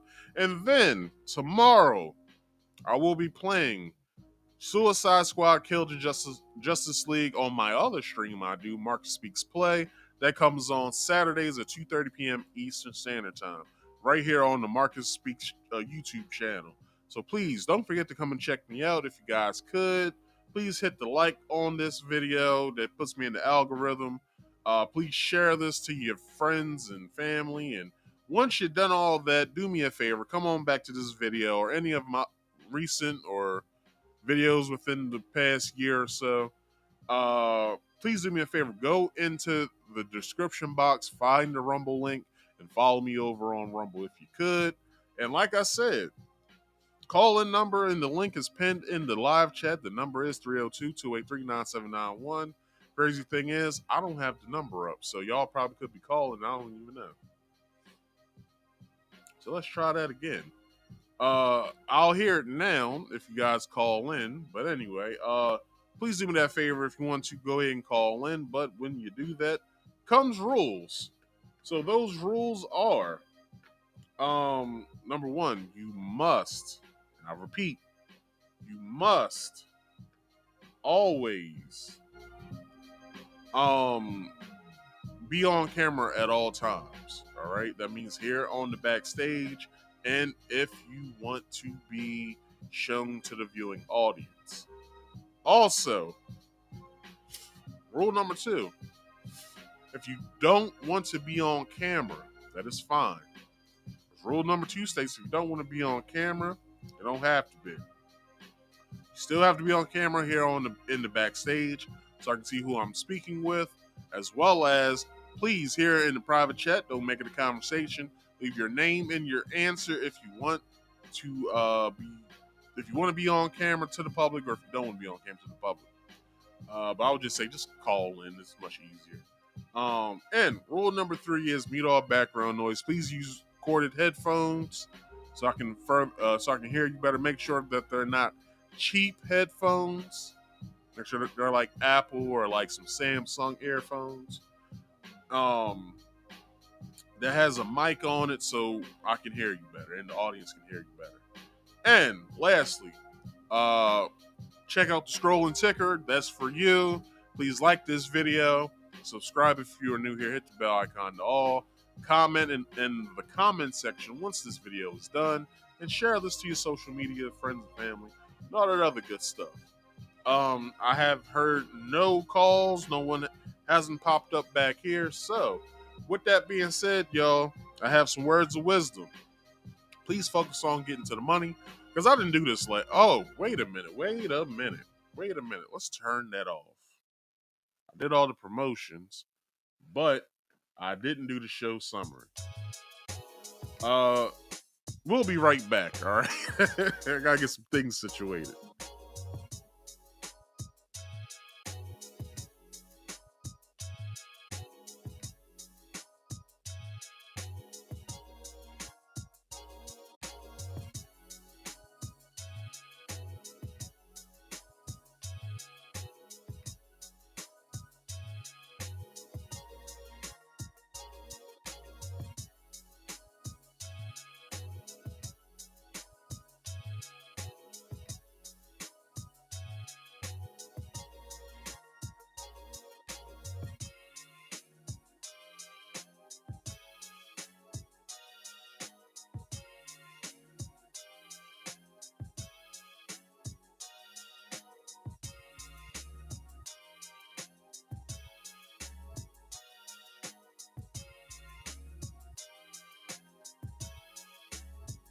All right. Let's get into the show summary before we get out of here. So spoke about the line that's gonna be built in Saudi Arabia. Maybe it's a dystopian 15-minute city. That is always spoke of with conspiracy theorists, and also that was spoken in at the World Economic Forum. They want to start creating these around every country. I believe New York right now with with the cameras that they got going on, that's going to be basically taxing the poor. I believe that is a part of it. So please have a lookout for, if you live in a city, for your city becoming a 15-minute city. So please make sure you guys pay attention to that.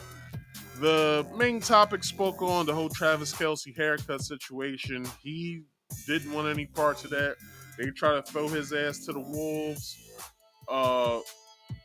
When it came to what he was talking about, with the haircut, and he didn't want any parts of it. And I commemorate that brother for that. So, also, Gayle King gave a man $4,000. Then she fell out of love with the man because of why he asked for it. And I can't blame her. Then we get to this whole Tyrese situation with him talking about how he wishes he was born Latino. Well, motherfucker, look, I eat tacos too, but that don't mean that I'm fucking Latino. But he did make a certain good points. Some of them were whack. Some of them didn't make any sense, but he stood on what he was saying, and hey, he got the result that he got. And please, everyone, please say a prayer for Carl Weathers' family. They lost a great man, and he astonished us all with his role in the Rocky series, as well as Action Jackson, Happy Gilmore, The Mandalorian, and he's basically been working since the 70s. So, every decade he finds a pivotal role that, basically defines who he is as a person. So, I'll commemorate that. All right, people. With that being said, let's throw the theme music back on. Because I now have words of wisdom. I did that all backwards. When I do the chapters for this, it's gonna be hard because I usually have it a certain way. But anyway. Please focus on getting to the money because we all know that money makes the world go around. That moolah, them greenbacks, the pesos. We all know it makes the world go around. Do yourself a favor, save your money the best way possible. And you can buy whatever the hell you want if you want to buy something with that money. But we all know money makes the world go round, so focus on getting to it. Drink more water for health purposes. More than likely, like spring and mineral water. That basically hydrates you more, hydrates you for a longer period of time. Stay away from purified water because that could be just toilet bowl water somebody took out of somebody's toilet bowl and put some purification stuff in it, and boom, clear water. But usually tastes like shit. But anyway, mind your own goddamn business for mental health purposes, because the more you're worried about somebody else, the less you're worried about yourself, which causes some mental deficiencies because you're not worried about your own goddamn self. But if you didn't believe a damn word I said tonight, do your own research. It helps you out in the long run. I have been your host, Marcus. This has been Marcus Speaks Live. People, I thank y'all for watching, and I'll check you guys out I'll check you guys out tomorrow at 2:30 p.m. Eastern Standard Time on Marcus Speaks Play. Peace out, y'all.